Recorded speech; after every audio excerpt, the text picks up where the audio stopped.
So, Steve Laidlaw, thank you so much for being on the latest episode. I'd like to just kind of introduce you to my listeners as someone who I was introduced to through Reach Canada, of which I am. I've been a mentor, part of the mentor program for the last few years, and I have heard several pitches, and I have a really massive attention deficit. And I will tell you, the minute you started talking and telling your story, I was all ears, and all I wanted to do was hear more. And all I wanted to do was get you on this podcast. So, welcome. Thank you for agreeing to be on. Where are you calling in from again? Your mountain? Yeah, Mountain Central Time. We're here in Calgary. Ah, Yeah, okay. and thank you, Rachel, for having me on the show. I'm super excited to be here. This is a great opportunity for us to get some exposure, especially out east where maybe we're not as well known. So you are one of the founders of Stelor, correct? Yeah, that's correct. Yeah, myself and I have a co-founder. He's kind of the brains. I'm the looks, meaning he writes the code and I sell it. So what really grabbed me as the good salesperson that you are is you started with a story, and I love storytellers. And I would also say that every creator creates a product based on their own personal need, right? They're there, can't get the door open, I'm going to create a better lock, whatever it is. And I'd really love for you to tell your story, because I just think it was a brilliant start to the journey. Yeah, thank you. So I guess I'll go there. Start. I'm in my mid to late 20s. I've just graduated engineering school. I've got a pretty good job for someone in their 20s. I feel like I'm killing it, and so I go out and I buy a condo, and And you are killing it, by the way, for being in your 20s and buying a condo. So yeah, congratulations. yeah. So anyways, I go out and buy this condo, and it's exciting. It's my first place. I've been saving for a while. I put all my this big investment, and I'm right downtown. I'm walking to work. I'm a young professional. I got a downtown crew that we go for drinks, Living the life. watch watch football every Sunday, and just hang out. And yeah, it was within about, I don't know, 12 to 18 months of buying that place that then this this complete building envelope replacement project rears its ugly head. And yeah, and it's to the tune of 80,000. Like, my share of this replacement is $80,000, and so I didn't have to come up with it right there on the spot. But it's like, you go in, you talk to your parents, you talk to the bank, you start redoing all your finances and your plans and your savings and everything to figure out how you're gonna make it out of this. And so it looked pretty bleak. It was pretty stressful, and I was no longer killing it at that point. It was pretty No, bad. the So bubble had burst. I managed to, like, wiggle my way through it, and like, I didn't foreclose or go bankrupt, but I actually had two friends in the condo who went down to the bank and foreclosed. They walked their keys down and said, all right, I have no way out of this, not gonna do it. Bank, here's my keys, she's all yours. And Steve, just to interject, I want to just really clarify this for listeners, because you are definitely one of many that are listening who are first-time buyers who own a condo, and they're like, "What did he just say? What's going to happen to me?" So when you bought your condo, your lawyer did a review of the status certificate. The reserve fund, I'm sure, was up to date. Everything passed the smell test at the time. And then 18 months later, the board finds out that this massive envelope project has to be done. And you are hit with what they call a special assessment. Am I correct on this? Yeah, that's true. You nailed it. Okay. That's exactly So what happened. instead of increasing, right, so a building has two choices when they have a massive job to be done, is they look to the reserve fund. Actually, there's three, but if they don't have money in the reserve fund to cover it, they either increase the fees permanently or they put a special assessment out there. And this was so huge that they had to do a special assessment. Yeah, and just the timeline was too short. So, like, increasing the fees, it wasn't you need years to plan for a project this large, and so having a year or two, that wasn't enough. So fees did increase. It was kind of double whammy. They increased fees because we were going to have to basically clean the reserve out then hit up all the individual owners for a cash call or a special assessment as. Right. How old was the building? That was probably I mean, as in my 20s, that was my biggest mistake. Is it was like a 1980s apartment that was converted in around, like, I'm gonna say mid 2000s, like 2005 ish, and I bought it in 2009.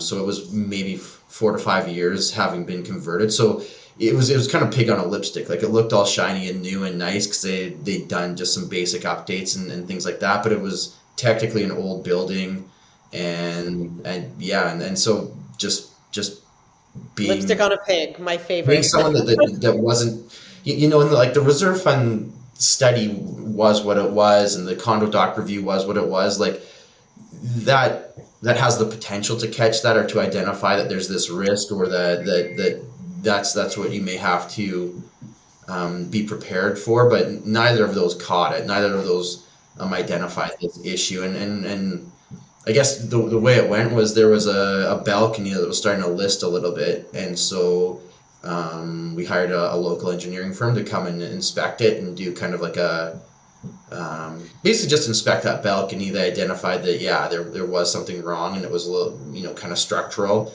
which then queued us up for, let's go get a building envelope condition assessment, which is like an engineering report. It involves some destructive testing. They will do some cutaways and look inside, and that those cutaways didn't identify a whole bunch more bad stuff. And that's the thing is too, like, you have one little problem and you say, okay, let's check that out, but it's like it just starts to build on itself. And once those engineering reports have been prepared, like, I mean, the condo owner, you have to present that to the next buyer. Like, legally you're obligated to not just try and hide that, or tuck that under, or I guess more so the board is required to, as they send off documents. And so once those reports have been prepared, it's not like I could put my place up for sale and run for the hills. It's like, no, you're in it. You're the one holding the hot Oh potato, no, you and cannot shake that and you're the stink. one cutting the checks. And once this is all done, you can sell your place. And so, yeah, I was in Well, the long haul then. even then, I mean, you know, special assessments don't just go away when they're paid either, right? I mean, I think that people have to recognize that. I mean, I once had a broker of record say this point blank, which I think is a blanket statement. I'm not sure I totally agree with it. But, buildings that have a special assessment come down are not well-run buildings. You should be forecasting certain amounts of money to make sure that your reserve funds are big enough, and there is a lot of, there are a lot of management companies that don't want to get fired, and they keep their fees low, and everybody's happy and the board is happy, and then the next thing you know, you've got massive problems. Because I just had an issue with a client in a condo building where, we were trying to get an answer on something, and the management company was like, well, that's above my like threshold I'm not allowed to even order that. That now has to go up to, this, that, and whatever. And I thought to myself, like, these are major problems. Like, there has to be more of a, like, oh, this isn't my problem. This is someone else's problem. Why is there not more of a holistic approach to it? Right. And it's almost like, well, we don't want to look, if it's not on fire, we don't want to talk about it. I think you kind of hit on something there, where there are some really well-run buildings out there, but that's actually kind of few and far between. That's more the exception than the rule, and I guess that's where we come in. That's the problem that we're trying to solve. That's what our technology does. It's pulling in all that information from the reserve fund study or the depreciation report, and then running comparative analytics, predictive forecasting, reporting, and basically just giving the property manager and the condo board the tools that they need to better manage that reserve, to have those insights, to understand if things are starting to come off the rails, if you are starting to move towards having risk of special assessment, and yeah, and so I mean, our slogan is that we're protecting condo owners from special assessment. Like that is our mission, that's our purpose, that's what we're trying to do. And I mean, it's based off of my pain that I told earlier on here. That's what we're trying to do, and really the way we're doing that is by trying to give the management, the condo board and the property manager, the tools and the information and the insight, as well as our technical expertise and support to ensure that we're identifying those things. And we can't prevent all special assessments, but we want to have those tools so we can identify it early, give people time to, maybe increase fees or to get some, identify other credit facilities or whatever they need in order to not go bankrupt or foreclose on their unit or something like that. That's horrible. So Yeah. that's No one wants to that's see what that. we're doing. So is Stelor, who's the end user? Is it the condo management companies, or like, for example, as an agent, can I reach out to you and say, I have a client who's looking at this building, we're thinking about putting an offer in, can you run a report for them? So we have 3 products, and I'll start with the one that you just mentioned there. So what you can do, we need 2 documents, I guess, and in the future I hope to have enough data that we just have, 80-90% of all the condos in Canada, we've done at least one of these on it, and now it's kind of more on demand. But we need a reserve fund study and the last year-end financials, and basically that gives us all the That data comes we in the need, status. and Yeah. the ability to kind of set it as per the last set of decent financials, and then we can start running forward with that information. I mean, to me, I want to start implementing this for all my clients who are buying condos. My thought process is, and as I just said, I just had Mike from Reach Canada on, and we were talking about the tipping point in the real estate industry and that type of thing. And one of the conversations he had with me, he asked me how much tech do I use, and I said not enough. I said because it's just not. I need something. We need something like this that's as mainstream as DocuSign, right? Like it should. To me, this should be a standard step in any condo buy with your agent. Your agent should be like, and I use Stelor to make sure that you have an even broader sense of where, because lawyers, and I work with excellent lawyers. This is not a shot at lawyers at all, but lawyers have their role, right? They're going to look at the status certificate and they're going to do here are the red flags that I look at for as a lawyer, right? Like you're looking to make sure that it's balanced, that your budget's is not short or over, quite honest, like it's not off. You're looking for obviously special assessments. You're looking for any lawsuits. I mean, a lot of them don't even go over the rules and regulations for you. Do you know what I mean? So, it's a very high level home inspection, not an engineering approach to the status of your house kind of thing. If I were to use that analogy, right? Whereas I would hire the engineer to dig into after someone does the home inspection for me. Yeah, and I think you said that right, because we're not replacing a condo doc review, like going through meeting No, minutes that still needs to be done. and a lot of that other information that you just mentioned, that's not what our tool does. Ours is very specific just to capital replacement, reserve management, and essentially like the way that I think you as the realtor would want to use that with your customer, or so I guess your client or your prospective buyer, would be load those things in, and what it's going to do is like basically just digest that reserve fund and then take kind of where the condo is today and rerun and forecast, provide some comparative analytics, and then just that digested version of it now will be sent back with 6 to 8 points on these are the things that we saw, these are the things to note. This and either this reserve is in fairly good standing or maybe fairly not good standing.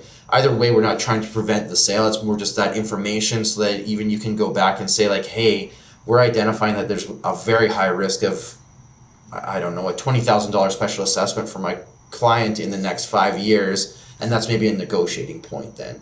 It's definitely not meant to any sales. And I like that. and then you still need your condo doc review because of things like you say, like the litigations or comments in the meeting minutes that are important for that prospective buyer to know, like you still want that as well. No, and disclaimer, we're definitely not saying that you're replacing the legal condition of which a lawyer should review a status certificate for sure. You are delving into the details of future assessment, which, by the way, no lawyer would tell you that they are able to do. I think that that would be, I mean, any good lawyer would be able to say that to you. And I think that that was kind of my next question. Again, they always say like there's lawyers that want to break deals, there's lawyers who want deals to get done, that type of thing. I think that's ridiculous. I think the deal should be done if it should be done. And if there's a problem, it shouldn't be done. It really comes down to the client, right? Like everybody's got their own level of risk assessment. I've got clients who will buy a house without doing a home inspection because they're like, I know what I'm getting myself into. I'll fix it if I don't, whatever it is. And there's other people who want, engineering reports because they're just such nervous people. Having said that, I think that we could probably, I don't know how comfortable you are in saying a figure, but like on average in the city of Toronto, how many condos do you think would really pass the muster? Because most of them are not well run. And I'm not trying to scare anybody off of buying a condo. I think the reality is you buy a house tomorrow and you can't see cracks in foundation. You can't find out if your basement's going to flood. There's just it's very hard to. So there's risks in either. But there's definitely ones that are much, they're just so poorly run. And, if you don't have a seasoned agent to be able to say, oh, I know that building, like, do not touch that building. Or this is a great one. Like, I know these three are really good in that area. Like, there's a chance. So how many would you say would pass it? Like, like that's the thing. Like, people are looking for yes or no, right? Should I, shouldn't I? Like, if you were to, like, would you say 50%? Yeah, I mean, there's going to be the full spread. Like the way our tool works is it's basically a credit score for the condo, so it gives you a Oh, minimum of 900. So it kind of runs you in that range, and we take into the financials, the condition, the management, and the sustainability in that building to create that overall score. And I guess basically it's I'm going to say it's not that many that are like buyer beware. It's never like that bad where I'm like, holy smokes, don't touch this condo. Those ones are less than 10%. I don't have an exact stat, but it's less than 10%. And then there's, I'm gonna say maybe 20%. Most of them are kind of like newer, call it 15 years or younger. Most of those just they're newer.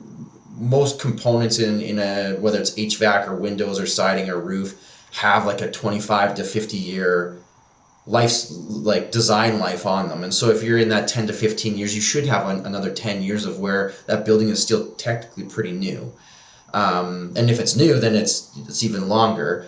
So say that 20% there, that's you're like, yeah, that's really good, and hopefully it's well managed, but the overall building and the capital replacement should be good. And then you kind of have that remaining, what did I say there? So that's like 30. So that remaining 70% falls kind of just right in the middle there, where it's kind of average, fair, poor, getting closer to good type condition, type risk associated with it. And we're just kind of trying to identify that and make sure that we're giving additional information, recommendation, kind of itemized. You need to know this, and this, and then unfortunately, it's not like a yes or no. It's this is what you need to know, and now make up your own, like make up a decision on your own. I like the credit score approach. Do you have perhaps like you could maybe like white label it like 123 Main Street or whatever condos report that maybe you could share with us? We can add it to the notes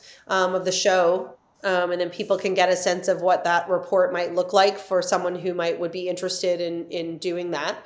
The other thing is like I would see this as being a great placement for any agent, not only for a buyer, but I would potentially, there's always like risk, obviously. Once you do it, there's nothing you can do about it and you have to disclose it. But like, for example, doing one as a pre-listing, like we did a Stelor report on, on our 1234 Young Street, a condo, and it's giving a credit rating or a Stellar rating of 90%. It's a well-run building. It's an added marketing aspect to being able, especially right now with condos that are so hard to sell. The condo market is in a total recessionary mode right now, and we've got at least another 18 months, if not 2 years, before we get out of this. Although after that, is it ever going to boom? Because no one's building anything right now. But this could also really help someone who's looking to stand out from a marketing standpoint and a listing standpoint. An additional level of security and buying into the building. I think this is a really great tool that realtors could use on a regular basis. And so would you say, first of all, it's funny. I love old buildings for clients, well-run old buildings, because, and I'm not talking falling down, but I mean, I would say older buildings when builders could make money by building a 2-bedroom that wasn't 600 square feet, or that made a 3-bedroom, that you just get so much more out of the older buildings, and the value is there, but you have to be careful. I shouldn't have made it sound like buy a new building only. It's almost more like you go through a cycle in the risk profile in a building, because a lot of your capital replacement projects are going to happen around that 25 to 30 year mark. So that's a really good point, by the way. So call it like a 1990 build, like you're probably rated.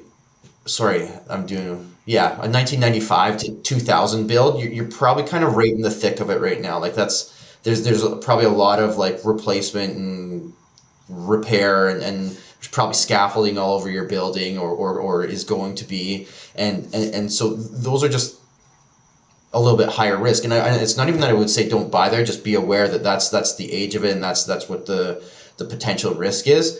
But once you get past that, so go you're like, I don't know, 1980 to 1990 or older, those ones should have already gone through that. Most of the components have been replaced at least once already, and you're now just into kind of replace, repair, preventative maintenance as necessary.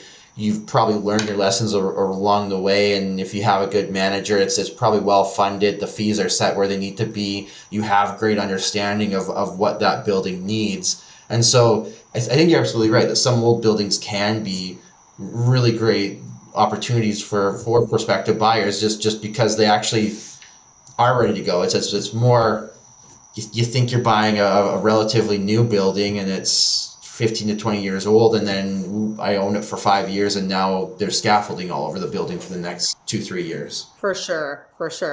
I mean, I would say I'd be interested to get your perspective also. Like I find boutique buildings, small, low rise, less people, less money to go around, or less people to go around when there's money to be paid out, are probably some of my favorites, but also the biggest risks. Like really, I absolutely love boutique buildings. I'm not into the 30, 40 skyscrapers for clients. They just end up being full of rentals. But I find they also are some of the best gems. But, if something goes wrong, that whatever the special assessment was for yours would maybe double or triple. Like mine was just like Beltline of Calgary, like close to downtown. And I had 1,050 square feet and a balcony that spanned the entire front face of the building. Like it was awesome. I was loving it, but it was 7 units. There was only 7 units in the whole building. And so when the envelope project came, and I that makes my life. I owned the largest unit, so I that's why it was so big. Is I owned 20% of that project, 20% of replacing all the siding and windows and balconies. Oh my So God. that's No, I what mean, you're saying it's is exactly scary. right. There you can get great buildings, character, they're cool. You can get some more square footage in there a lot of times.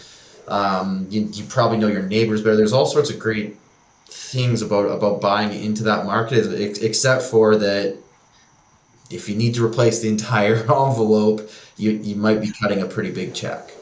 Yep. So I definitely want to. I hopefully you can share with us a report, and I will put it into the show notes. A link out to Stellar as well. I mean, are you available for agents just to reach out to you directly, or even if let's say someone just bought a condo and they're like, oh my God, like I maybe.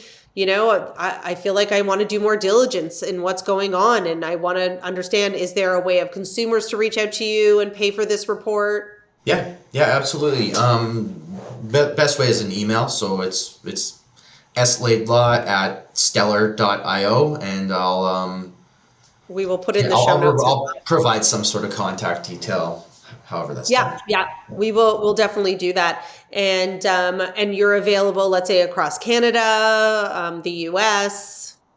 Where are you? Across Canada for now. Across Canada, yeah. Okay, amazing. Well, thank you so much for your time. I'm excited to start implementing it. So I look forward to seeing the report. I will definitely start sharing it with clients. I do think that this is probably one of the best times, just to come full circle, for first time buyers to get into the market. I think that, I mean, condos are on fire sale right now. There's no question.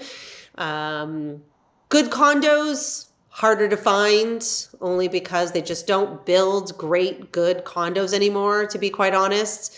There's a lot of, I think I did a report the other day in the Toronto market.